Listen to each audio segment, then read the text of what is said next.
Welcome back to Danny Phantom Month. Today we are joined by Josh. It's me! Hello, welcome. Hello, I'm also here, and I'm honored to be on the Danny Phantom Month show. So what is some of your experience with Danny Phantom as a show? Well, let me tell you the whole story. Okay. Alright, so, about a year ago, Yeah. the first Danny Phantom Month Yeah. happened. That's true. You did it. I did. And I watched it. You were the only one. I saw there were 5 views, so I was not the only one. The other 4 were me checking to make sure that the video was fine. So I was your viewer. Well, thank you. Yeah, well, you're most welcome. And thank you, because it's because of you being super jazzed about this show that I did not see as a kid that I went and I watched it. I went online, and despite some problems with, like, the episode order, that I couldn't quite... Like, it was in certain order on, like, Dailymotion, but a different one on a different website. Yeah, it's really strange. It's odd. Yeah. And, like, the internet disagreed with itself on which order the episodes were in. Yeah. Anyway, the point is that I went and I watched it, all of it, all the way through. And now I've seen Danny Phantom, and I'm excited to do videos about it. Great, because that's what we're doing today. Yeah, the order is really weird. I wanted to mention that first. Yeah, for sure. Because season 1, they mostly have... Most stuff seems pretty consistent on what order season 1 is in. Yeah. Then season 2, it starts to, like, go all over the place. A little bit, And I think it's because some of the episodes were aired out of order. So, like, on the DVD... Even on the DVD release... They're, like, out of order, and it's like, why? You could just rearrange them. You don't have to put them out of order. And then, like, Weird. and it literally depends on which website you go to, which order they're in. Yeah. And the only thing I've been able to, like, figure out is, like, just based on things happening, and, like, okay, this episode has to take place before this one, because this guy shows up and they know who he is already. Yeah, and, like, yeah. Things like that. And then, like, in season 2, he gets the D on his shirt, and that's like the main signifier that we're in season 2 now. Yeah. So like on the DVD I have, like, it just starts and there's like an episode where he already has it. I'm like, what? That's wrong. So then like I have to go to the second disc of season 2, which has the episode where he gets the D. I'm like, why is it like this? I don't know why the chronology is confusing, because I'm... No, I know. It's worth maybe looking that up. Yeah. But yeah, when I found season 2, the first episode was him getting the D, and I was like, okay, cool, now we're in season 2. Mm-hmm. I did not know that episode happened in the second half of the DVD episode. Yeah, no, it's so weird. I don't know why it's like that. Because I was watching this with our other... Sorry, this is my cousin. But I was showing our other cousins, Hunter and Jacob, this show. And I'm like, wait, why is this episode the next one? Now I have to find the right episode so we can go back and watch that one first. And in my personal experience with the 3rd season... Yeah. We've just looked up the episode order, and it shows up on Wikipedia as, like, the first episode of season 3 that I watched was actually episode 6. Right. And there's a bunch of stuff that happens in there where he just pulls abilities out of his ass. And I was like, in my head, I was just like, I guess that he developed new powers in the time skip between seasons 2 and 3? I guess. And then later in the season, they're like, we're going to develop this new ability. I'm like, but you'd used it already. Yeah. So yeah, I was very confused. And today, that's what we're going to be talking about, is season 3. Indeed. The season that jumped the shark. It certainly did something. Yeah. Okay, so season 3. Yeah. The reason that we're having a conversation about season 3 at all is, in our opinion, it is not as strong a season as and it's not just our opinion either. No, that's the general consensus. Yeah. Is that it's less good. It is less good, and we wanted to talk about why we feel that is the case. Yeah, why it doesn't work. What happened behind the scenes to kind of make it. Yeah. That. Yeah. Yeah, exactly. Those two things. Those two things. Just those two things. We can talk a little bit about like the content of the. Yeah, we'll talk a little bit about, because it's very strange, and the main thing that's different about the season is just the tone.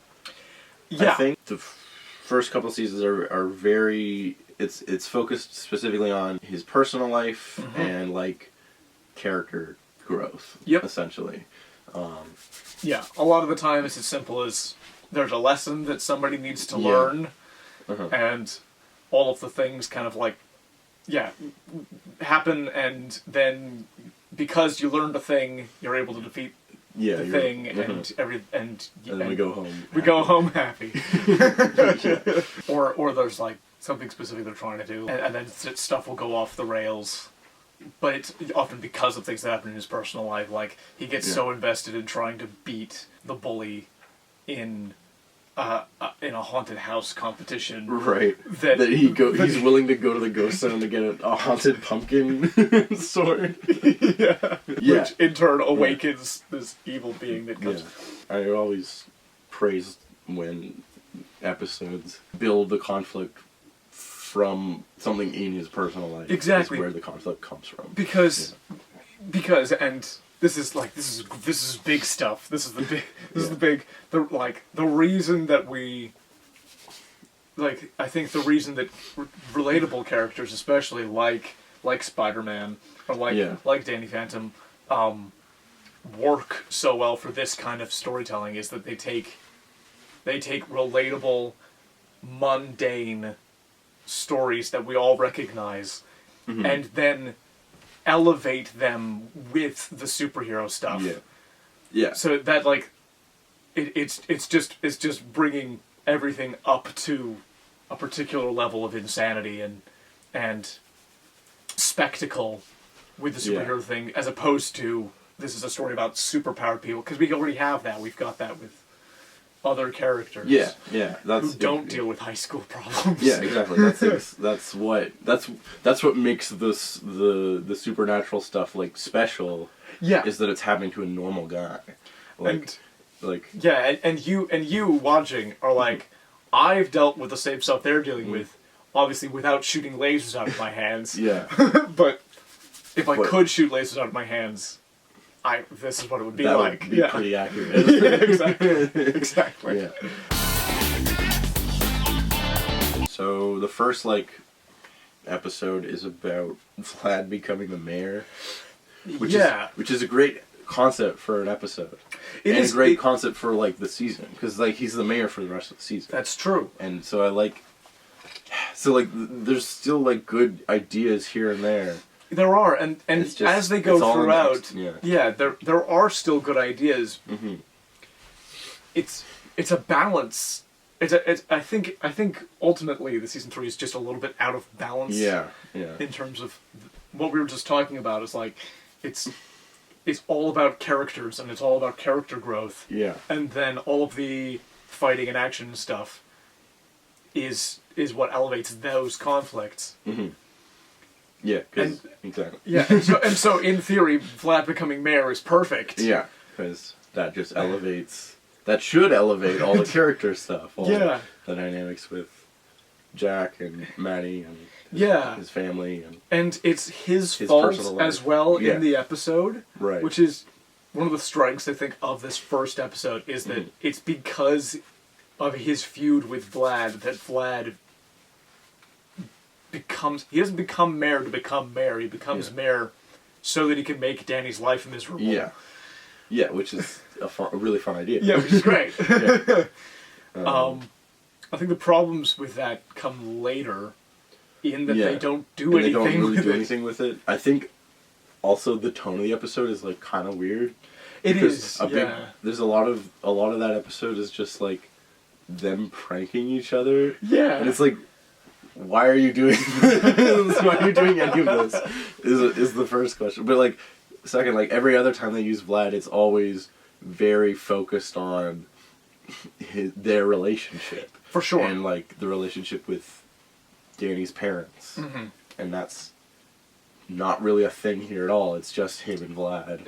And it's not related to... Yeah, and it kind of makes Vlad Vlad's emotionally stunted, and that's his Yeah. shtick, and that he's lonely and he wants to get with Danny's mom, or he wants Danny to be his protege. Mm-hmm. But in this episode, he's just a child, Yeah. and he's just like, you pranked me, I'm gonna do exactly the same thing, and I'm gonna prank you back. Yeah. Which is... It's so weird. It's just a bit bizarre. Like, the scale of his planning has always been... He's always been an adult. Yeah. And Danny's been a kid, and that's been part of their dynamic. Mm-hmm. And now they're both kids. They're both just children. And Danny's actually less than he normally is, because like that's the kind of thing that's the kind of episode he would have with Dash. Yeah, exactly. And has had with Dash, as we talk about the Halloween one where they are trying to outdo each other in a contest. Like that's because it's a very Dash. Yes. I can't remember his name. He's the jock football guy. Yeah. Yeah. His name is Flash in Spider-Man. Yeah, because it's the same character. It's the same character. It's exactly the same. Yep. They just changed one letter. What? And if you make a square, you go, okay, Dash is Flash Thompson from Spider-Man, but Flash from DC is the guy who runs fast. The guy who runs fast in The Incredibles is Dash. So now we're back to... Okay, you have to make a visual. You gotta put it. I'll put all four corners of... That's the Dash Flash unending thing. Anyways. Sure. Dash. That's what my childhood That's amazing. That's an image of what my childhood looked like. And mine, but I didn't know it.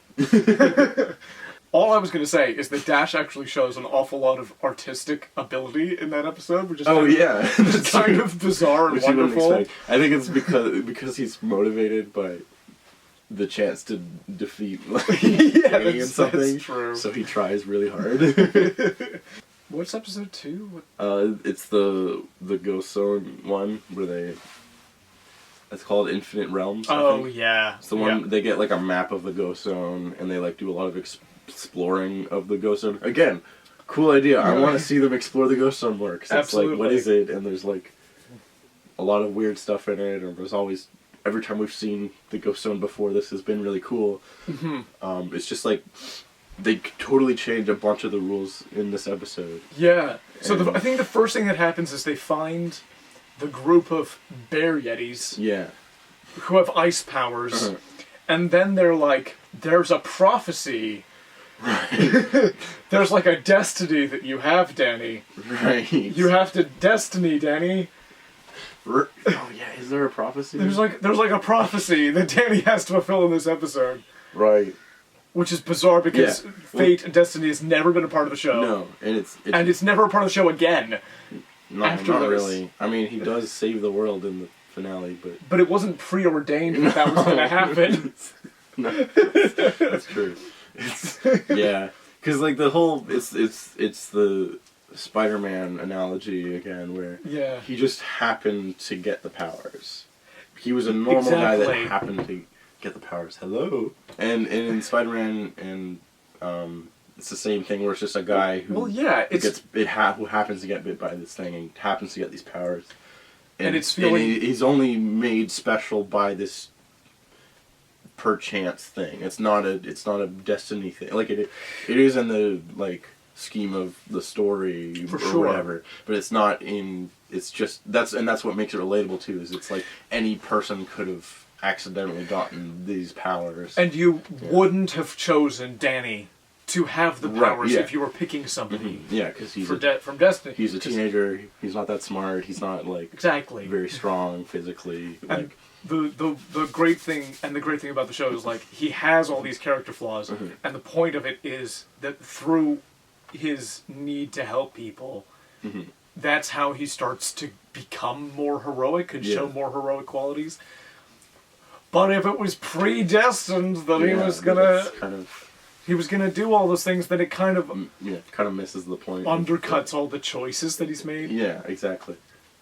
you can do a story about a character whose destiny is to do a thing, like Avatar. Like Avatar is the best example, yeah, probably. But the point of that is that before the body of the story happens, he is informed that it's his destiny. And he doesn't want that destiny. Yeah, it would be like... And then him rejecting that destiny directly leads to his people getting killed.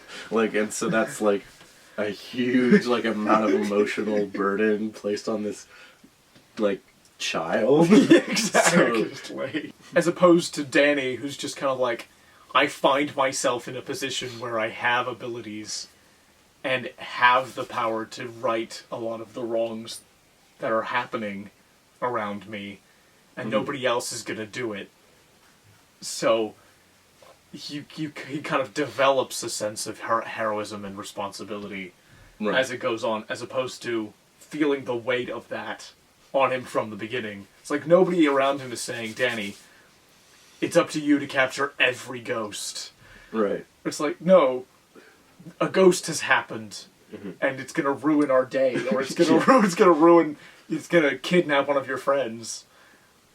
Yeah. You gotta fix that immediate problem. So yeah, this episode, they travel around the ghost zone, and they kind of like travel through time. Yeah, they like establish that like the ghost portal that Jack made isn't like the only portal that exists, and there's some portals that just exist. So there's and one that open at Egypt, different times. And there's one in the Bermuda Triangle, and that's why like planes and stuff go missing. Yes, I forgot about that. Yeah. Sometimes they're portals through time as well.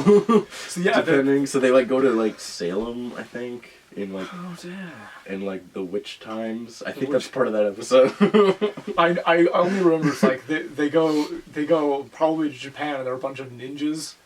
Yeah, there's definitely something weird. There's something weird. And Vlad is following them. And Vlad's following them through time just to mess with them, I guess. Does he want the like magic scroll that they have? I think he wants the map. Sure. It's difficult to remember because it's nonsense and it doesn't mean anything. Yeah, and there's no like, and it's just this the whole episode. There's no high school subplot, and that's I think my biggest like. Thing that I miss from this season is there isn't like as many day-to-day relatable problems. Exactly, and that's the balance thing I was kind of mentioning before. It's like it becomes much more about the super heroism and much less about It's fine if you do that every once in a while. Like you make an episode that's more focused on like the superheroism stuff, but it's pretty much a whole season. Yeah, but when it's every episode, then it loses the value of that. Because like if you do it just every once in a while, when you do it, it feels like a big event, and you're like, oh wow, the stakes are really high this time. Yeah. But if you do that every week, then it's like, okay, the world's in danger again. Like, oh no. That's why the MCU does the Infinity War one time every 10 years. Yeah. Yeah, and then they started to realize they need like movies like Ant-Man that have much smaller stakes. Exactly. Where the city isn't going to blow up. I mean, to the same level. I'm not saying that they're necessarily all as strong, but they do like. But that is a good realization to kind of balance out.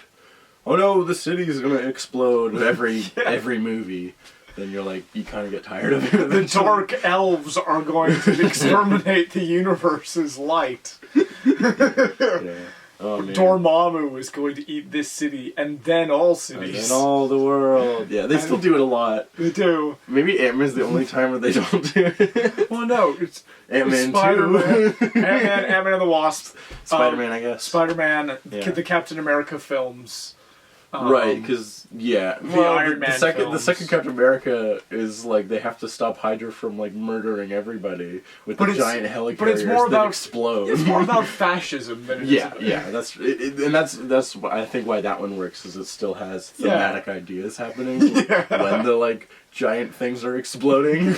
Yeah, and it's people who are going to kill people. It's not the giant floating purple head. It's not the space laser. Yeah, the space laser that goes the blue space laser that shoots up. Space laser. Space. Splazer. It's not Suicide Squad where a woman belly dancing shoots lightning at all of the military complexes. Quick! The only thing that could stop magic is medium to small-sized explosives. It's such a bad movie. Yeah. Moving on. And so that's a theme that kind of continues through the season. You've got just so many episodes where a ghost shows up that is the strongest thing we've ever seen. Yeah. And threatens the entire town. So, the big one, I think, the most known one from this episode is the plant one. With overgrowth. Undergrowth? Is it undergrowth? It might be undergrowth. It should be overgrowth, though. I think it's supposed to be overgrowth. Or is that the play on the word? Because overgrowth is when plants an overgrown plant, yeah. Have, like, taken over a building or something, right? Yes. So it must be undergrowth, because then it's the opposite of that. Which means... But this guy continues to grow and get stronger, takes over the entire city, and has mind control abilities. Yeah. All at the same time. Yeah, and there's, like, no motivation really for him. Maybe he says something I think he's returning the earth to the plants or some shit. It's the green, it's the swamp thing. It might have that, but it might just be like, I'm gonna take over! And plants have been the slaves of humans for so long, like, for too long. Therefore, I'm gonna make humans the slaves of plants. Yeah. And it's only by freezing him. It's only by Danny unlocking his freeze power that he defeats him. It's not him realizing anything. Yeah. It's not about him understanding the bad guy's problem and getting the bad guy to see that people maybe are okay. Right. Nobody changes over the course of this episode. Yeah.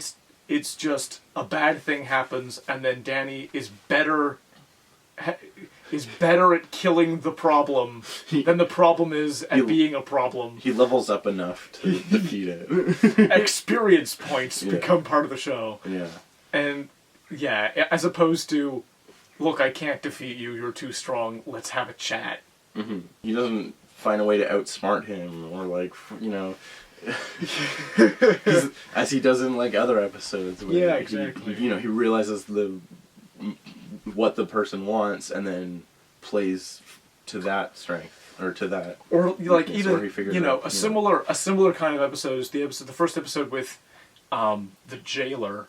Yeah. And he can't defeat the jailer because they've got an army and stuff. Mm-hmm. But he figures out that in the ghost zone, if he becomes a normal person, he can pass through ghosts and walls. So he doesn't even need to defeat him. Exactly. He just needs to leave. It's great. It's wonderful. Yeah. But not here. And it continues to happen. Yeah. Vlad, it's a little bit better, but it's like there's a ghost who's a tornado. Yeah, there's one who's a tornado. There's one who has crazy dream powers. There's one that puts everyone to sleep and then eats their dreams. Yeah, he, like, feeds off their dreams. Yeah. And it's like the whole town is in danger again. Oh no! It's like when you do this every week, it's not as exciting. I don't care. I want to mention a couple other things about the plant episode, because yes, please. This one is weird because they, like, did a lot to, like, market it and stuff. And I think it might be because Mark Hamill's in it. He plays the bad guy. He plays the plant. Yeah. Which is like, oh, that's too bad, because it's such a dumb episode. I wish they got him for a better episode. Yeah. But they also had, like, a video game tie-in, which I talked about, of this episode. Yep. And then they had, like... And then, for some reason, people like when Sam gets turned into a plant lady. And so there's, like, any fan art of Sam is either, like, her really sexy or her as the plant lady. Yeah. So, I don't know. It's a thing. I think thematically, it's like if Sam were to have powers, it would be plant powers. Right, because she's the environmental one, and she's a vegan and all that. I think that's the point. That's sort of the idea of the episode. It's just not done well, because it's just, oh no, the city is plants now. And he just beats it up. The more interesting thing to do with this episode would be if Sam legitimately sided with this plant. Right, it wasn't being mind controlled. Yeah, or this was like this plant. Or it was a smaller scale thing, and like. Or even like the plant thing wasn't Mark Hamill or anyone. Yeah. And then she just kind of finds it, and it's like, hey, you are you like plants. We're gonna let you control us. And then it's her who does everything to reclaim the city. But then, like, there's a point where she realizes she's gone too far or something. Sure, yeah. They do that with Tucker one time, where he becomes a demon ghost. Uh-huh. It's like you could do the same thing with Sam, but it's more tied to what she does. What she cares about and stuff. Yeah. There's potential there if you look for it. I just didn't do it. And that's the other that's the thing. It's like it feels a bit lazy. Yeah. When compared to some of the stuff that's come before. There's one episode though I really like. Mm-hmm. There are a couple that are good, but there's one episode especially that I really like, and that's the one with a Morpho, who's the ghost who. Right. And this one they actually tried. Because tried a little. Because the whole point of this ghost, like, he's not trying to take over the town or anything like that. He just likes to transform, and he messes specifically with Danny's real life. Yeah, it's actually about the ghost stuff affecting his personal life. So it's actually interesting. Yeah, and the stakes are that he's going to lose his friends, and that his family are going to think that he's a terrible son and brother. Yeah. Who doesn't appreciate them. And suddenly I was like I was watching, and then this episode happened, and I was like, suddenly I cared. And I was like, I was like kind of absorbed in myself. I was like, wow, I care. What's going on with this? Oh, it's because of... Yeah. And it's a unique design for the ghost, too. For sure. He's not just like a big, scary plant monster or a big tornado monster. They actually, like, put a unique flavor into how he looks. And he feels very... Seasons 1 and 2. He would have fit perfectly fine in season 1 or 2, for sure. So he made me happy. That season 3 is not a write-off. It's just it has a lot of wasted potential. Yes, and that's kind of, and it feels more disappointing because of the last season. Because it's so good. And there's like a ton of like plot points that they had set up that they don't do anything with at all. Yeah.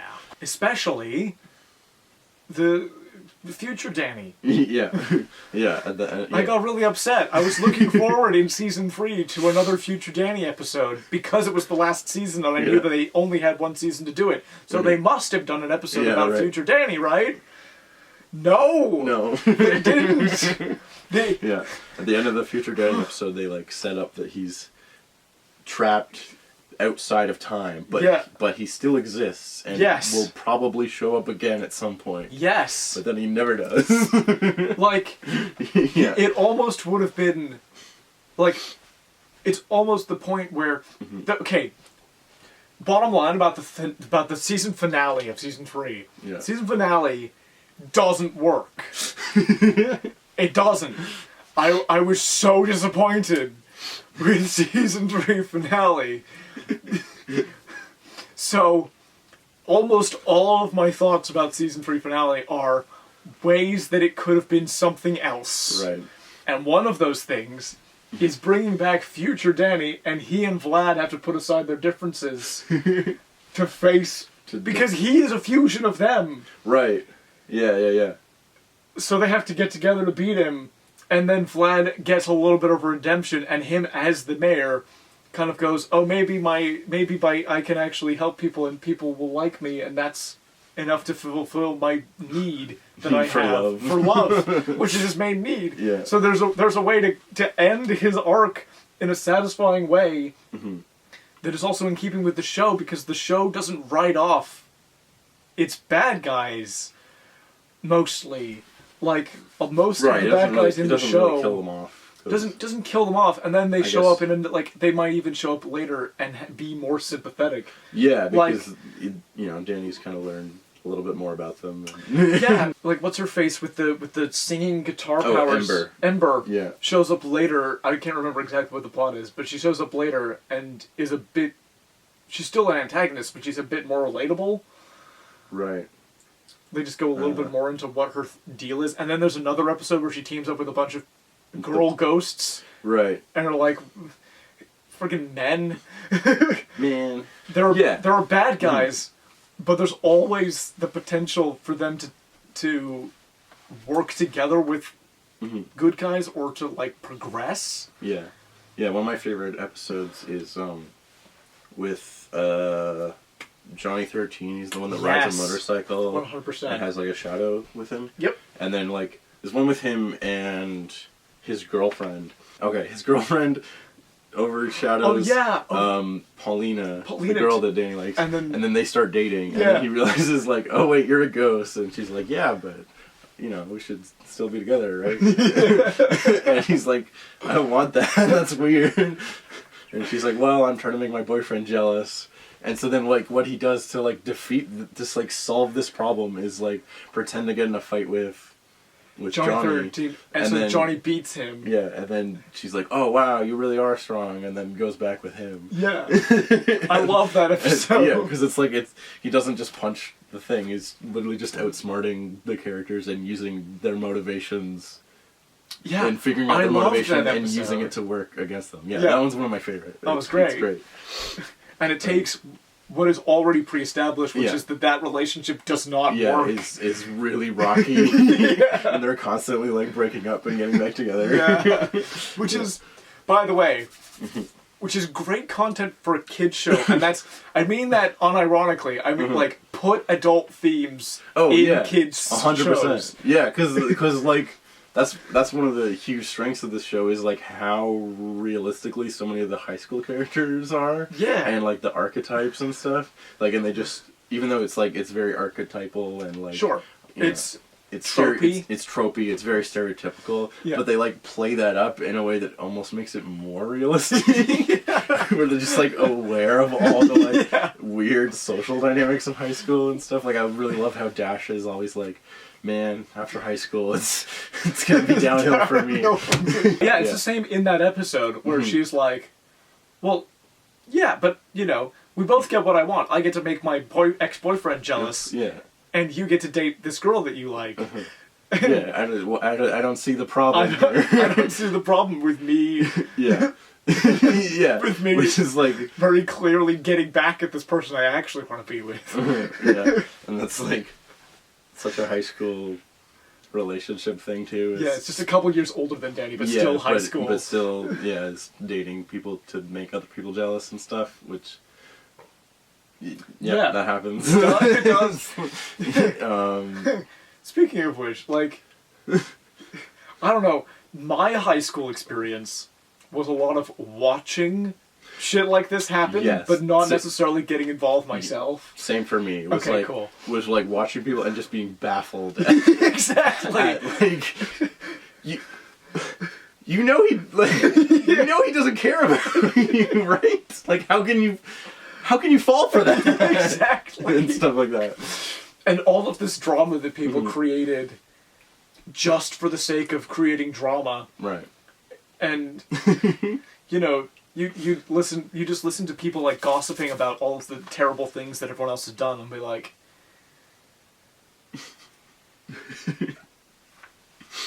yeah.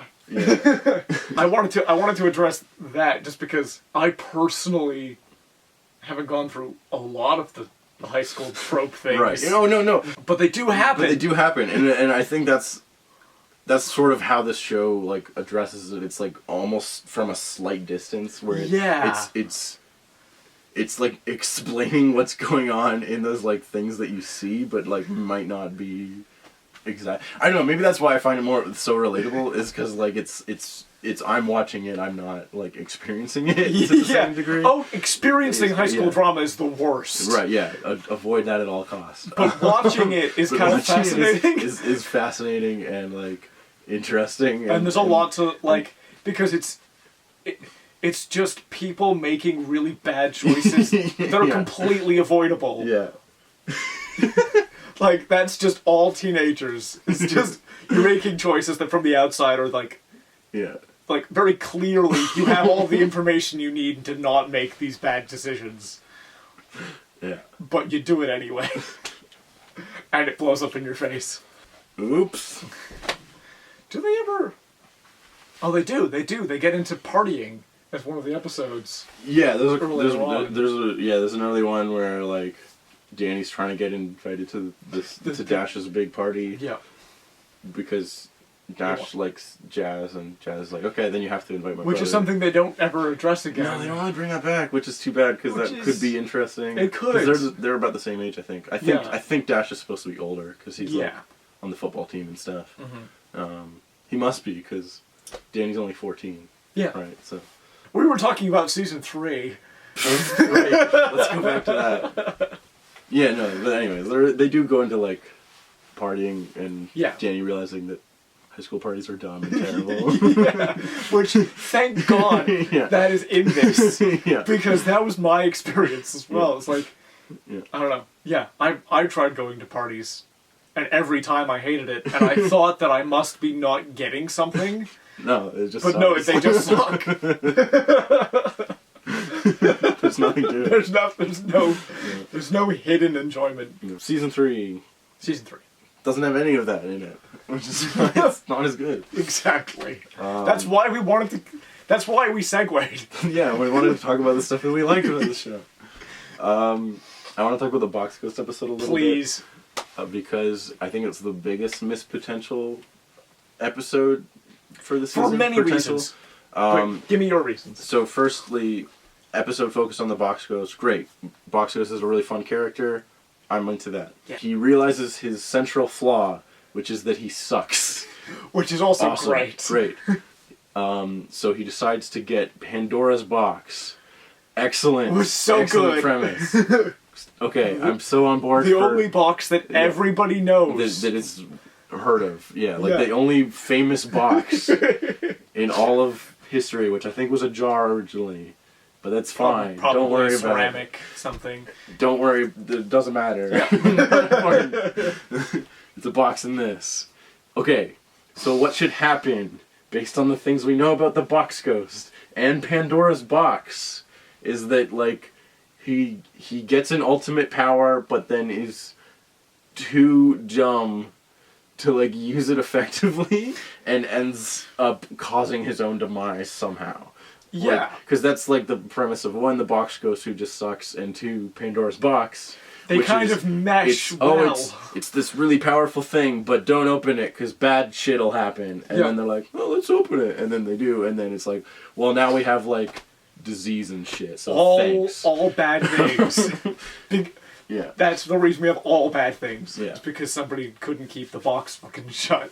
Yeah. So, but instead, the episode doesn't do that at all, and he just gets this ultimate power, and then Danny has to fight him for 20 minutes. That's, like, the episode. Yeah, I think he realizes that he can't win, so he has to go appeal to the Greek goddess, Pandora. Right. Who is just a ghost, I guess? Who is just a ghost. So here's the bit that bugs me, apart from that. Yeah. Because that's important. More the, like, structure thing, and just how it instead of, like, it has a great premise, but then it just becomes another, like, oh no, there's a plant monster destroying the city. Right, and it's the point of this episode is so that the Box Ghost can go on a journey. Yeah. And come out the other side maybe learn something, or maybe learn that, like, you know what? That was too much power, and I'm okay with just moving boxes around. Yeah. Or, like, something, you know? Yeah, just, there was a lesson for the Box Ghost to learn, and take forward into the rest of his existence. That's what they set up. That's the point of the episode. Yeah. That's what we wanted. Right? And they don't deliver. And they just don't do it. Yeah. Like, he ends the episode going like, I don't even remember having all the power. Yeah, or something. Something dumb like that. Anyway, the other bit that really bugs me is the fact that they decided to introduce Greek gods into the ghost zone without any explanation or they're just kind of like over development. But no, it's like this is the point where you have to go like, right, okay. The ghost zone, we already know a lot of things just by the fact that it exists and stuff. It's like, this is the point where they have to go like things that you think of in the real world. Right. Have basis in the ghost zone. Yeah. Whether one is because of the other doesn't really matter. Like, that's where they have to address the fact that there is a Greek pavilion with columns and mythical beasts Yeah. and a god who lives there guarding an artifact. Yeah. This is the point where you address that. Yeah. Like, I'm sorry.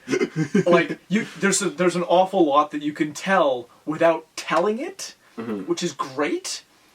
But you don't introduce gods from real mythology into your show without some kind of explanation. Yeah. And it's very different from, like, there's an episode earlier with, like, the dragon lady and Very different thing. And her medieval castle that's, like, in the Ghost Zone.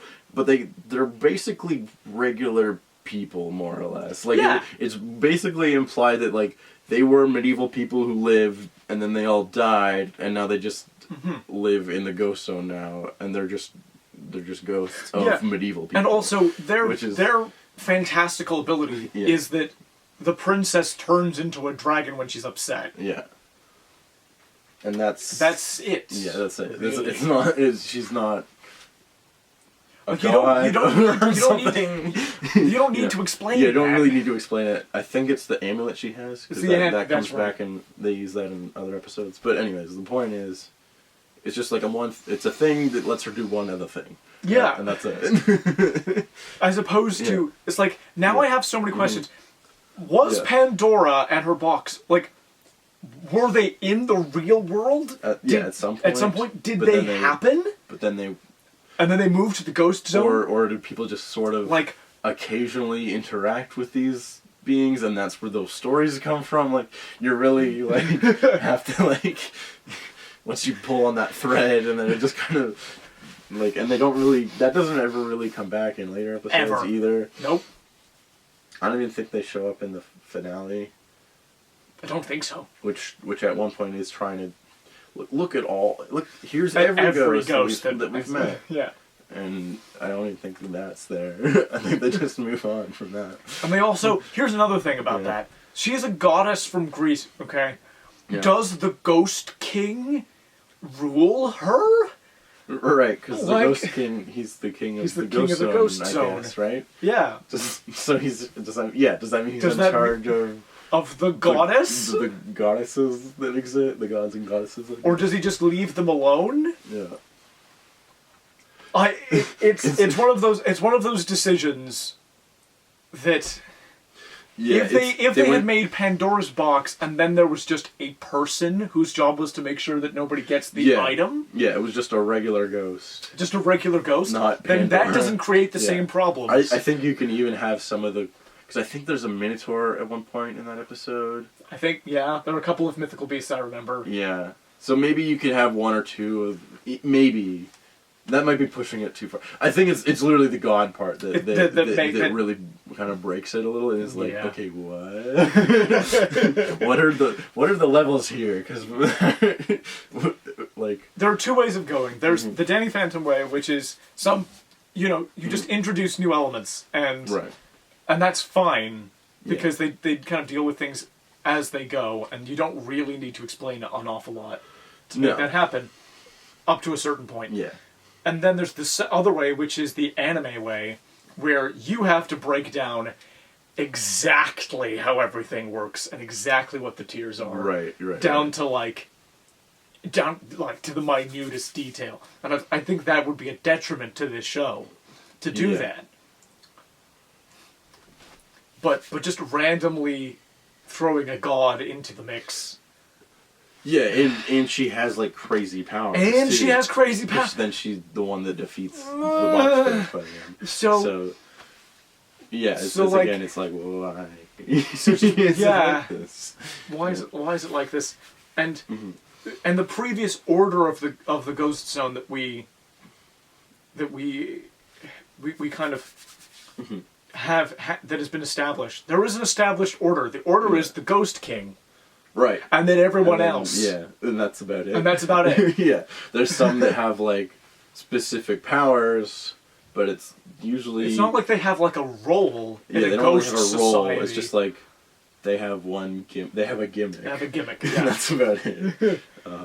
But this is, like, if you're putting gods... I think the reason it makes me so blah is because if you have a ghost king and he rules over everyone, done.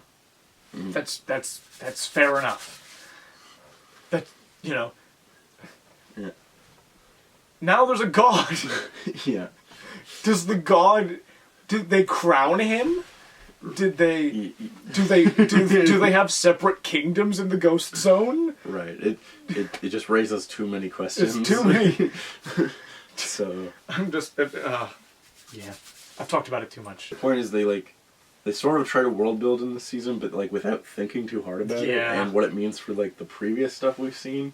So it just ends up breaking. It kind of ends up like breaking the rules and being a lot of what?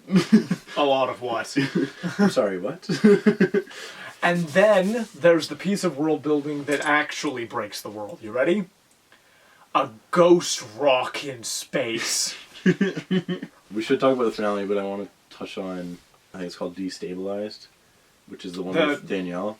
Absolutely. Which is the one where they accidentally made a good episode so this season. Good. So good. Yeah. I almost would have preferred to end the season there. Yeah, just with that one, which I think one of the writers must have been like, oh, wait a minute, we're almost at the finale, and we haven't done anything with with this one plot point that we just left. So they ended up addressing 2 plot points, which is great. They actually bring back Valerie, and they, which is the only time she shows up this whole season, even though she's like one of the best characters. Insane! Yeah. It's insane that that's the case. She was such a big part of the status quo of season 2. Mm-hmm. Like, so often plots would become complicated because she would show up trying to help. Mm-hmm. Yeah, and then that's just another element that they have to like maneuver around. That makes it more interesting. Yeah. So this one they fixed the Danielle problem where she was a weird ghost clone, and so she was sort of unstable. Yeah. And then they fixed that. And this one, just like, oh good, we remembered to like resolve that. And then also with Valerie finds out that like Vlad's been evil this whole time and been manipulating her. And it's like, okay, that's a good moment for her. That's like... And it's done well. Yeah, and it's actually done well too. You actually kind of feel that betrayal. Because also, and we talked about this a little bit, because Vlad's the mayor this season, that actually kind of affects this episode in a way. Where like, because, you know, he's this authority figure, he's got this like... He has this facade of like helping society and stuff, and he's been helping her to fight ghosts because that's, you know, what you're supposed to do, and to take care of her family. And so it's not just there's a guy I thought was good and he turns out to be evil. It's there's a world I thought worked a particular way that now doesn't, which makes it so much harder.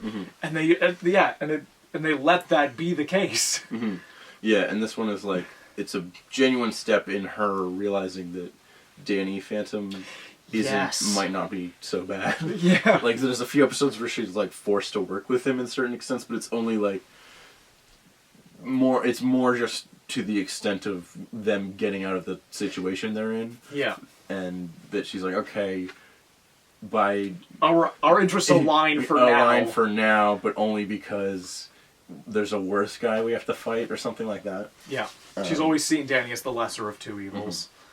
Or that's where she progressed to. But this is where she progressed to, okay, like...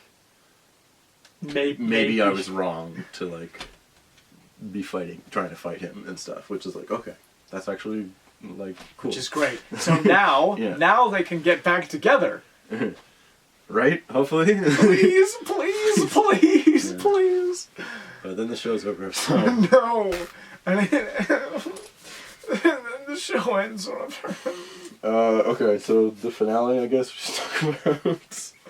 I almost don't even want to. Okay, let's do talk it. about it a little bit. Let's do it. Let's do it. I don't want to go too far into it because we could probably go and talk about it for a while.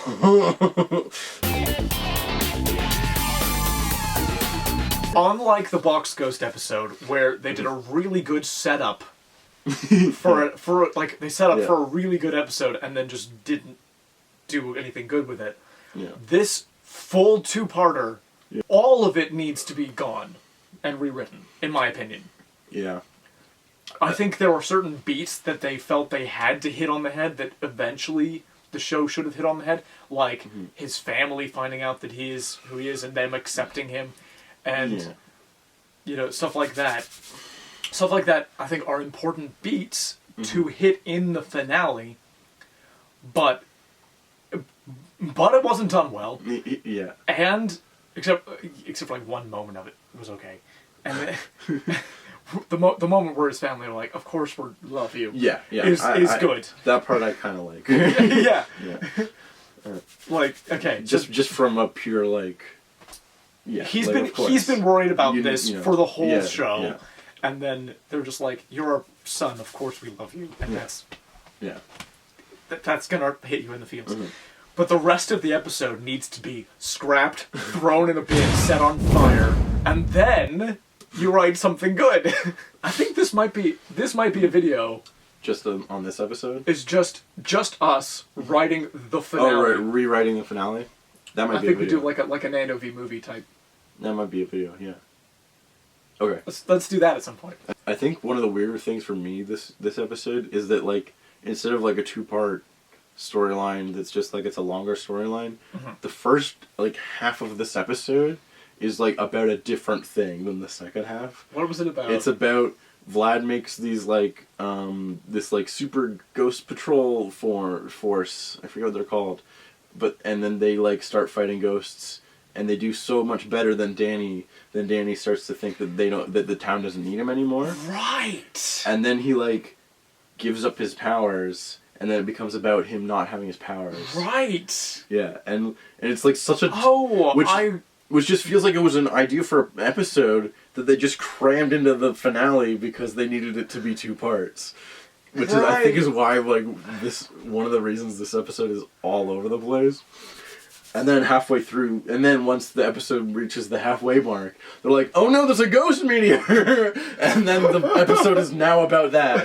Yeah. And you're like, I guess the idea is like, "Oh no, Danny doesn't have his powers. How's he gonna stop the ghost meteor?" But then he just gets them, and it doesn't make any sense, and it's really, really weird. And there's an idea. Okay, there's there's an idea here where he has to work together with every ghost, right, in order to save the world, and thereby, and you mentioned that there's not a lot of setup for this. Yeah. And by extension, the ghost zone. Yeah. Which will also die if the world dies. Which again, if you're setting that up, now you've got to do a little bit more explaining in your world building. Yeah. Just a little bit. So he has to convince every ghost to help him. Yeah, every ghost in the ghost zone. So which is seemingly infinite from what from what we've seen before, or at least as kind of part of the charm of the show is the idea that we can never see all that the ghost zone has to offer. Yeah, there's always a new corner that we haven't gone to, or a new door that leads somewhere new. Or, And so, the idea of having to convince every ghost, right, it just limits. It's in the finale. You've decided to limit the scope of the entire series by extension. Right. Well, it means that we've seen all of it. Because we see all the ghosts. Like it's an idea that is very finale-ish to have like all the characters come back. Sure. But yeah, it's and to be like, oh look, they're all back, but then it's also like, that's all of it too. Like the like 50 or so ghosts we've met throughout the series is all of them that exist. So they did a version of this earlier when the Ghost King happens, where the rest of the ghosts run into the real world and are like, we have this history with the Ghost King where he just subjugated us, and none of us want to live under that. Yeah, we're running from something. And then they all have to get together to beat the Ghost King, and that was a good episode. Yeah, and like even the one I really like is when Danny first goes to go into the ghost jail, Yeah, the ghost jail. And yeah. then like he sees like all the villains he's already fought, and they're like, "Hey, buddy, This is where we went when you throw us back in the ghost zone." like they've done that premise multiple times in more interesting ways. But now that we're just like, nah, we've got every single ghost. Yeah, I think it's the every ghost part that it's not every ghost you've seen. Yeah, it's all every of them. ghost. Yeah, Because they're dealing with the whole world. It's so all-encompassing. So they have to be dealing with the whole ghost zone as well. the stakes are higher than they've ever been, so then it almost limits. But it isn't though. Yeah, because the last like 6 episodes were all about the fucking Here's the thing: town getting destroyed by a ghost. Exactly. So. In the context of this show, the threat of the town being destroyed and the threat of the world being destroyed are the same because we never leave the town. You know what I mean? Yeah, like it's like they don't one episode go to Cairo and deal with meet a bunch of characters from Cairo and they have their own ghost portal and a bunch of ghosts that are specific to Cairo. Specific adventures there. No. That never happens. Yeah. They never leave the town. They do go camping one time. Yeah. But they don't. They don't. I mean, there's the one where they go in the ghost portals and travel through time, but that's different. No, that's a different thing. It's a different thing, and we're not talking about that anymore. It's like okay. There's a reference here in Buffy the Vampire Slayer. Right. They do 6 seasons where there's one Hellmouth in one town, right, and they're dealing with stuff from there, and then in season 7. They know that they're going to end, so they're like, well, we have to address the fact that there are other Hellmouths around the world. Right. You know? Like, and they kind of go, well, this Hellmouth, at the end, spoilers for the finale of Buffy the Vampire Slayer. And the finale, they close the Hellmouth in that town for good. Right. And then they're like, what are you going to do now? And she's like, well, I guess I go and find another Hellmouth. Right. And fight things from other Hellmouths. And it's like, okay, they never did any equivalent to that in Danny Phantom. No, they don't. Yeah, so yeah, the stakes of the world's gonna be destroyed, like, doesn't really change anything compared to the town. Because, and it doesn't, like, obviously we as the audience are like, sure, I would care if somewhere in the real world died, but in this show... It's pretty irrelevant. Yeah, we have no emotional attachment to anybody from outside this town, except for that one person who had a divorce. The stakes are bigger because they say they are, and not because they actually are. Exactly. Yeah. Exactly. The way for the stakes to be bigger would be to change the status quo in a meaningful way that makes it feel like it could be a permanent change to the series on an emotional level. Right. Like, I'm trying to think, like something in his, like one of his friends has a falling out with him and goes, we're not gonna make up this time. Yeah. Yeah. Like, we are fully done. We are not gonna hang out ever again. And that being the case for a couple episodes. Right. And then the finale being something, I don't, like... Yeah, they don't. They also don't really build to the finale at all. They're just like, oh, it's the last one, so here we go. But here's the thing: they could have been building to the finale. Yeah. And I talked to you a little bit about this a couple days ago. Is Vlad has been setting up his demise throughout his entire story arc for the 3 seasons. Right. He creates Valerie. Yeah. Like he gives Valerie all of her ghost hunting equipment and she trains and becomes good at ghost hunting. And then in literally the episode prior to this, she finds out that he's been manipulating her. Yeah. And he's a ghost. And then he's a ghost and then he's evil. Yeah. You know, he creates Danielle, Danny Phantom, who also thinks of him like a dad and then also realizes that he's not good. And didn't care about her. So he's, you know, he created in one episode. He created a bunch of like experimental ghost mutant things that run around in the forest. That chase them in the forest, and then Right. Yeah. and then, Yeah. And then they're kind of more animals. Yeah. But then they get a chance to attack him, and they do. Yeah.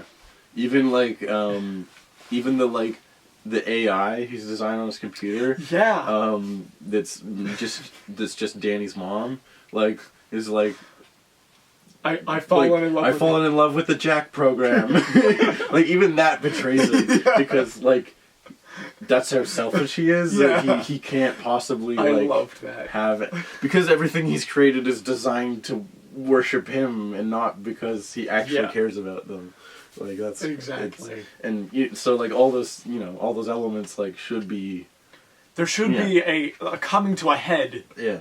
For all of those elements. Yeah. Where. Yeah, the whole point of that character is exactly is that he needs and wants love without giving any. Yeah. Yeah, but he doesn't. He just feels like he deserves it, and that he shouldn't have to. Yeah, he shouldn't have to work for it. And then he gets together with Sam.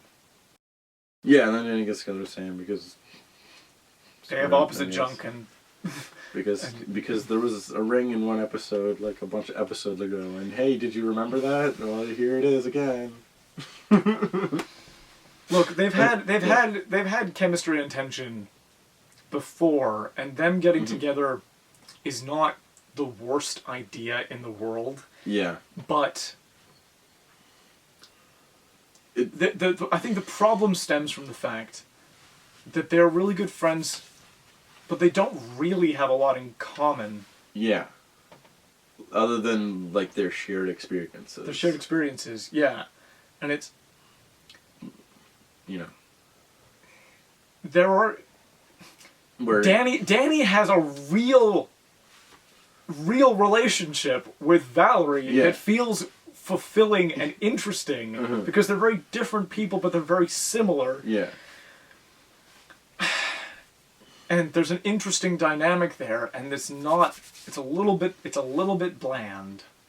Yeah. With their protagonists. It is. It's very much their protagonists. Yeah. And well, I think that what they're going for, and what I think I will argue sometimes works about them as a relationship is Danny and Sam is that it's young love. It's high school love. It's like I'm a boy and you're a girl, so you know that's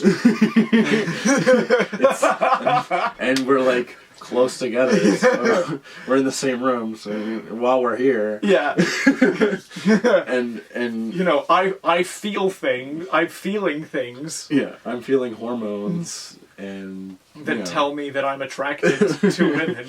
So exactly, yeah, that's true. And like that's most of high school relationships is, we're two attractive people. What are we gonna do? So I think that's, that's sort of what works. Like it's. I think the reason it has like. There was a sense of finality to this finale. That's what sort of is like. It tries to make that like good. They got there. They got there, and now Danny and Sam will be together and get married and have kids for the rest of their existence. Yeah, exactly. And that's kind of what's frustrating.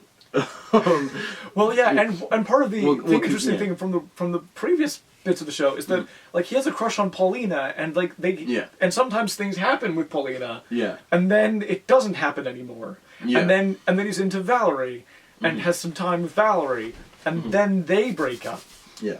And so there's no sense of that with this relationship with Sam. It's like, sure, let's get together. Sam and Danny can get together. Anything can happen. Yeah, we don't know that that hasn't been proven that would work. Yeah, exactly. Like.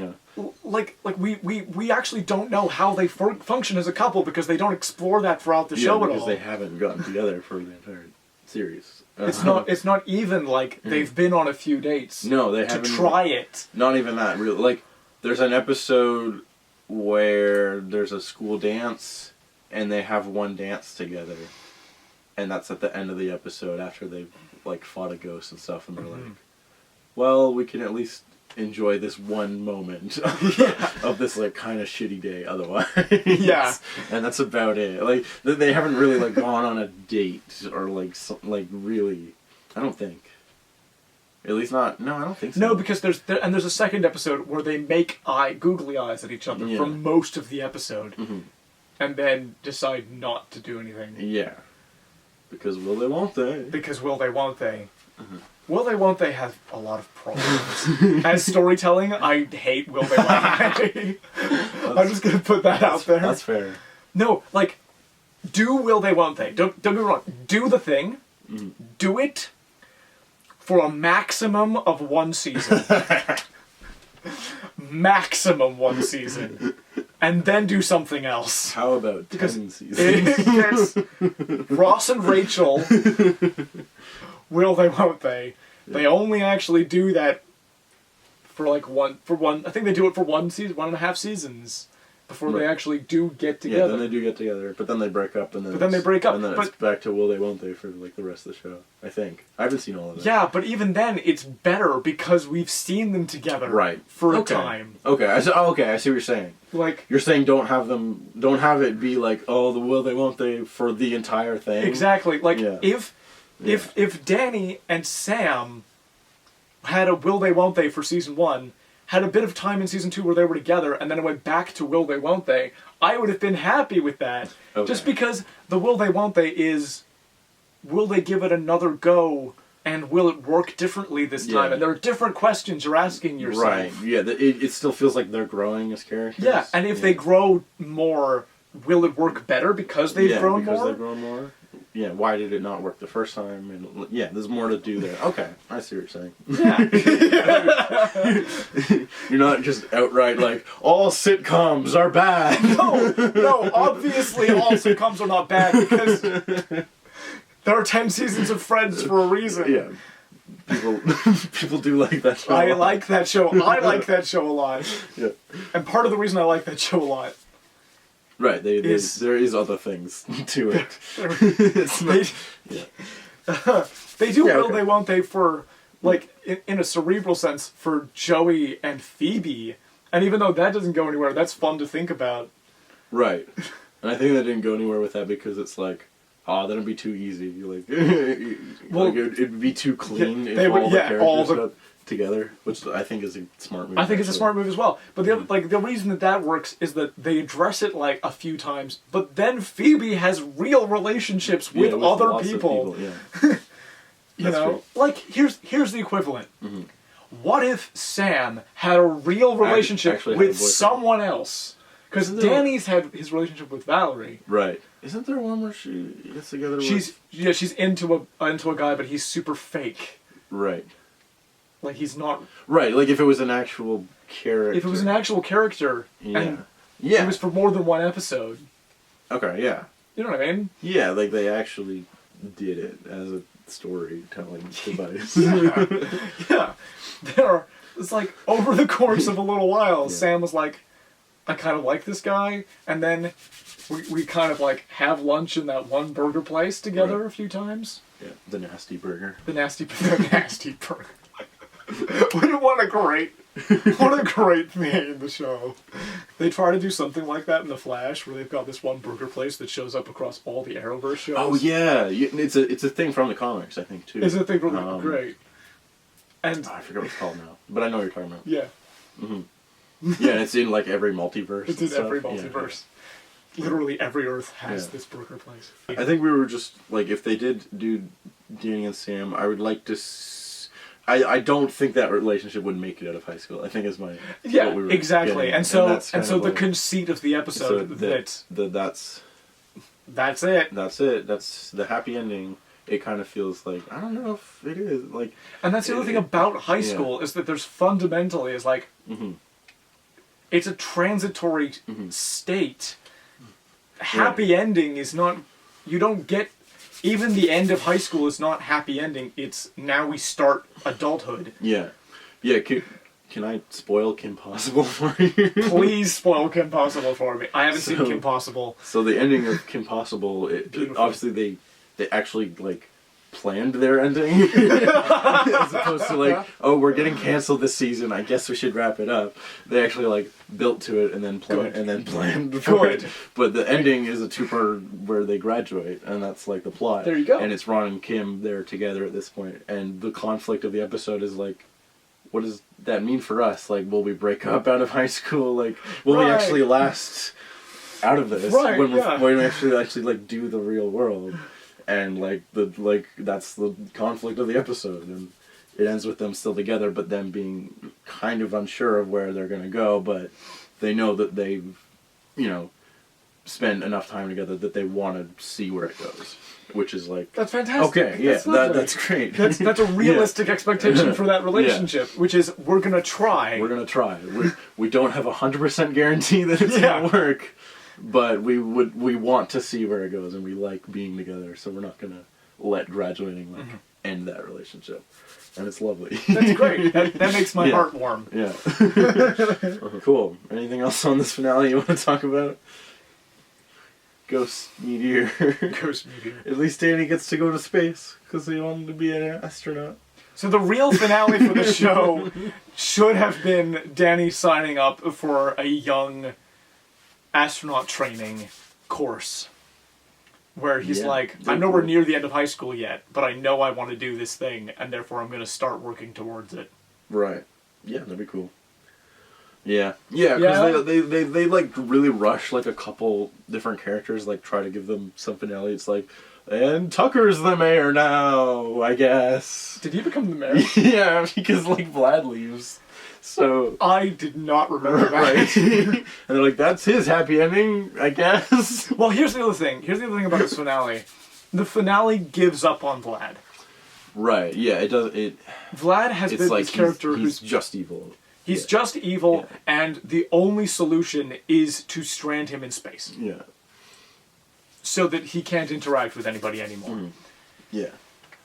And that's such a defeatist, and it's so also not the style of the show. Yeah, because there's been so many times where Danny has like teamed up with Skulker and with other villains and realized that like, you know, maybe I can actually reason with these people and like work with their motivations to figure out what they actually want and stuff. And Vlad has, like Danny has the potential to use his powers for like personal gain like Vlad does. Mm-hmm. Vlad has the potential to be like more like Danny and actually decide to do good.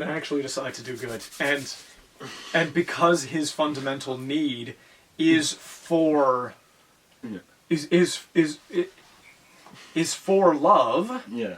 And like a family. And a family, there's always the potential that he will find that and realize that he's been going about his life wrong. Yeah. So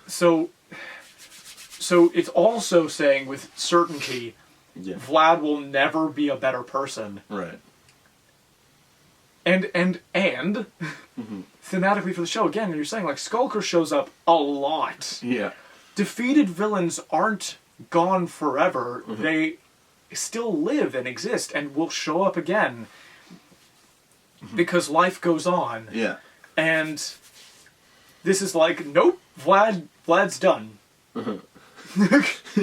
Well, the show's over, so I guess he's done now. It is not, you know, there have been some finales that I haven't liked a lot at the time, but in retrospect, like, that's probably the right move, where they've been like, we can't put a definitive end on it because life will go on, and because these battles are timeless and will continue. I don't know, maybe Adventure Time is like that. Okay. A little bit. Yeah, I'm not caught up on Adventure Time. I've seen maybe one episode. Spoilers for almost slight spoilers for the end of Adventure Time. That's fine. Life goes on. Right. After the end of the show, the world will keep happening. Right. And the characters will continue being for the most part. And you know, and the crazy zany things that you've seen are a slice of what can happen and what will happen. Yeah. Yeah, I think that might be part of the problem with this ending is it feels a little bit too definitive. Yeah. Where like like, it would have been nice to see... Because, like, that's my biggest problem, is he reveals his identity to not just his family, but the entire world. So, like, his teachers know, and, like, Dash knows and stuff, and it's like... So all of that conflict is now completely gone. Yeah, and, we can no longer... We can no longer do the show the way we've been doing it. Yeah. Yeah. Which is a shame, because, personally, you were the one who was like... Do more Danny Phantom. And then I saw it and I went, yeah. Like, do more Danny Phantom. I want to see him in the, you know, as a senior. I want to see him as an adult doing this kind of stuff. I want to see what it's like when he has kids and when they have ghost powers. Right. Yeah. And what that dynamic is like. Like, and now that's a lot of that has been shut off. Like, he no longer can do an interesting senior year of high school. Yeah. Because there's only so many stories you can do now because his identity has been revealed. So a little bit I want to talk about I want to talk about how the season sort of happened and why it's not as strong as the first couple. Yes. Why? Tell me, why did this happen? First of all, the Alpha J show did a video with Kuro the artist, which I want to plug, which is really good and goes into this in much more detail. It's like 40 minutes, but it's really good. Watch that. So check that out. I will. But essentially, there was a bunch of different factors that kind of led to this show, to season 3 being less strong. First of all, Danny Phantom is much more expensive to produce than most other Nickelodeon shows. Such as The Fairly Odd Parents, which is also created by Butch Hartman, but it costs only a quarter the amount that Danny Phantom did, because it's more comedic and there isn't as much like action or anything where they actually have to like push the boundaries of like what they're doing. It's more static and they more can joke reuse. based. Yeah, they can reuse more assets and stuff like that. Yeah. I get that. And Fairly Odd Parents is like much more successful than Danny Phantom was. So Nickelodeon was already kind of like not as into the show, even though it did have a fan base. Also, they went really hard on the Ultimate Enemy, the future Danny episode. Yep. There was like a ton of like cross promotion. They had a video game tie-in. They had like I think it was a Burger King like toy line and stuff. And then it like didn't make like half the money that they was supposed to. So Nickelodeon was like really unhappy because they had to like license to like the game company to make that. Like with Burger King, so they didn't do the math right, I guess. And by the time they had to pay those guys and stuff, it like ended up losing a bunch of money.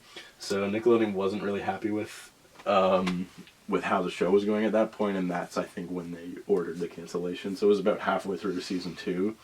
Right. So they still had ordered all those episodes, because they order like a huge amount of episodes at once for animation. Yep. Typically. So they already kind of knew the show was ending even before starting season 3. So it was already kind of not looking great, which is too bad, because that should be your hint to like, okay, we're gonna make this the best. We're gonna make this. We gotta go really hard and make this the best season we can, and like end all the plot threads that we've set up. But then they didn't do that. Yeah.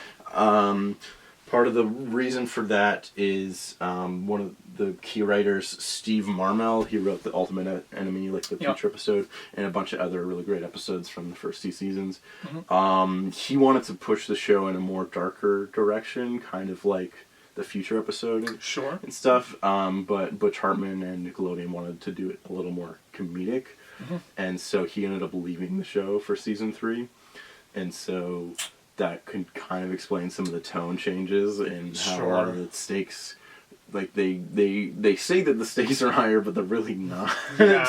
And it's more just like him having goofy. It is worth remembering that as part of Ultimate Enemy, he's called the Ultimate Enemy, for fuck's sake. Bring him back. As part of that series, a version of Danny straight up murders Vlad. Oh yeah, yeah. Like, and like his family dies. And his family dies. Like an explosion. Like it gets kind of dark. Like for this show and for like. Yeah, especially based on what we've seen so far. Yeah. It goes for some stuff. It really does, and works. Yeah, there isn't that many like American cartoons of the time other than Avatar that like fully like, oh yeah, these characters died. Yeah. Like, that's, like, established. Yep.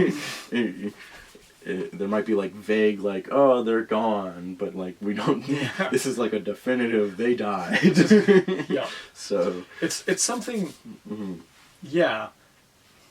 As a very, very quick aside, there is a strange attitude that America specifically, but, like, Western animation took with animating things, which is that animation is for children, and you can't do anything dark with animation, which is not the case. No. Like, it's very clearly not the case. It's never been the case. It's never been the case, and like, at the same time as that was happening, in Japan, they were doing, like, Berserk, and they were doing... They went almost the opposite way. Almost the opposite way, where they almost have no animated content for children at all. Right. Yeah. Besides things like Pokemon and. Yeah. There's still stuff. There's still some stuff, but like animation for adults is a huge thing, and that's something that's changing now for shows like Castlevania and. Yeah. It's becoming a lot more recognized as a thing now. Yeah. But the fact that it ever wasn't recognized is insane to me, and I think it colored a lot of decisions in shows like Danny Phantom. I think it still is on like a large scale. Like, I've read like articles based on like the Academy. Yeah, the Academy Awards, yeah. And like a lot of those voters are like, when they get to the animation category, they're just like, my kid likes that one. Like, they don't even bother watching them, and it's like so frustrating. Because they have a whole category specifically to recognize like great animated stuff that comes out. Yeah, and there is some fucking amazing stuff. Yeah. There's a film actually you should see called Your Name, which is Japanese. I've heard good things really, about that. Really, so. I've watched it a couple times. First time I watched it, I was just crying. I was just crying the whole time. And the second time I watched it because I was feeling really down and it made me feel happy. Oh yeah, and just they brought on a bunch of new writers for season 3 as well, because it was sort of, they were being because they were over budget on like the show, and like, they had lost one of the main writers, so they brought in a bunch of new writers who maybe didn't fully grasp the same, or didn't have the same, I think it's of being. That's always going to be a challenge. It's coming worth, onto. I think it's worth. A show that's already in its run. Yeah, exactly. It's always worth mentioning that. Yeah, it's always going to be a challenge to be a new essential creative on a show that has already been written. You don't have the same experience of writing the show. So it's new to you. So you're already going to make it's already going to be different because you're different. Yeah. And because you're not used to the particular genre that you're writing for. So, experiencing a tonal shift when you bring new writers on is something that will often happen. It happened season 3 of Rick and Morty. Right, had a bunch of new writers. And it feels very different than the first 2 seasons. Yeah, for sure. And a lot of people are like. A lot of people view those first 2 seasons as God, so therefore they're like season 3 is the worst. I don't think that's necessarily the case. It's just a different. A lot of it is just different. It's just different. It's the same thing happens for Doctor Who. Yeah. Stephen Moffat. I really like a lot of the writing that Stephen Moffat does, but he thinks in an overarching way, in a very different way than Russell T Davies did, and Russell T Davies was in my opinion, was a lot stronger at overall character arcs and story arcs than Stephen Moffat, who is really good at individual episodes, right? And the moment-to-moment stuff is maybe a little bit less strong at that one thing. both very good writers and brought very good things, I think, to that show, but just different. Just different. Yeah, for sure. So that's season 3, I think. See, that's about it. That's right? season 3. Yeah.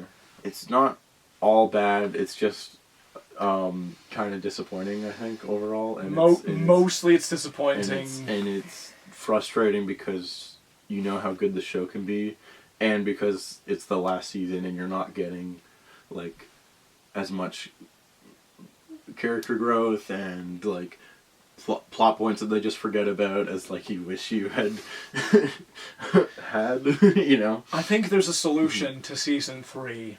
It's difficult. If season 3 didn't know it was the last season, and just was the last season without being like, we have to be the last... Without, like, ending it definitively. Without ending it definitively, it would be a lot stronger just on that alone. Yeah, because then there would be still so much more potential to do with it. Yeah. And it'd be easy to pick back up with where it is. Because if you start back where it just was, you'd have to, like, figure some stuff out and, like, figure out a way to make it still work. And here's ultimately what the thing is. Yeah. I want more Danny Phantom. Yeah, for sure. I now, because of the finale, I now don't know how to do that. Yeah. One, I think potentially the best way to do it that has an actual chance of happening is recently Nickelodeon has been doing, like, Netflix movies of, like, some of their older shows. Okay. Like, they just did an Invader Zim one. Yep. That was a weird reaction to... Do you have things to say about Invader Zim? I saw the first 5 minutes of Invader Zim and hated it. Okay, fair enough. But yes, they did do that. But a lot of people do like that show. And the people that like that show really like this movie because it's the same creative team doing it and everything, and it's exactly in line with what people like about the show.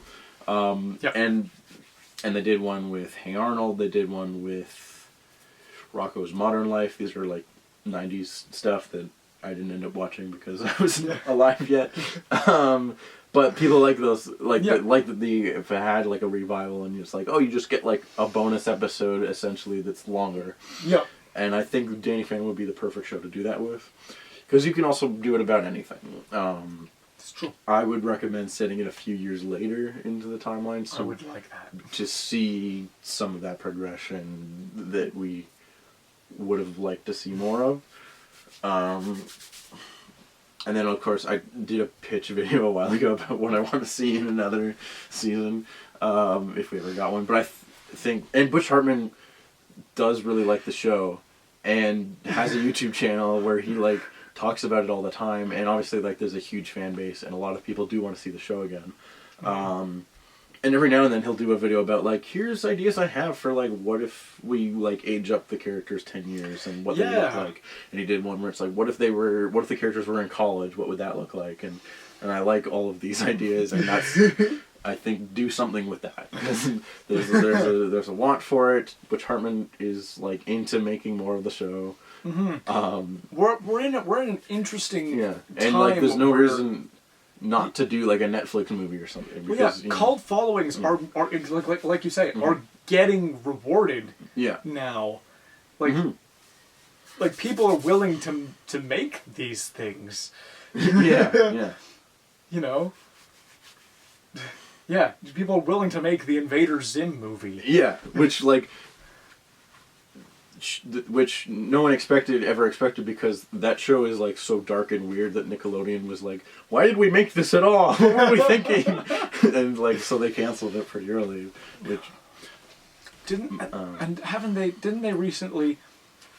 Yeah, I think you might have mentioned that they were doing the live-action Kim Possible? Yeah, they did a live-action Kim Possible movie. Not that was good, no, but they did something with the property. And they, like, actually are, like, addressing the fact that, like, oh yeah, people really love Kim Possible still. We should do something with that. They haven't done anything with it in a while. Nickelodeon... It's awful. I watched it. It's not good. I saw a trailer and I did not care. But the fact that they, like, have addressed that, like, yes, people still care about this, maybe we should do something with it. Yeah. Is, like, what I want to see with Danny Phantom. And I want redemption for this season. Because, yes. And that's, I think, the biggest part of it, is it's like, I wish we got, like, a little something more than just this. I have an idea. Let's flood the internet with content about Danny Phantom. That's my plan. Flood the internet. Make the two of us seem like we're 100 voices.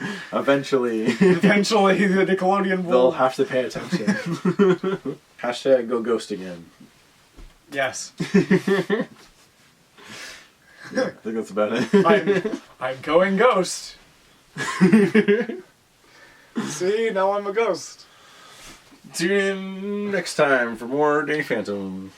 Yo, Danny Fenton, he was just 13 when his parents built a very strange machine. It was designed to view a world unseen. He's gonna catch 'em all 'cause he's Danny Fenton. When it didn't quite work, his folks, they just quit. But then Danny took a look inside of it. It was a great big flash. Everything just changed. His molecules got all rearranged. When he first woke up, he realized there was gold-like hair and gold-green eyes.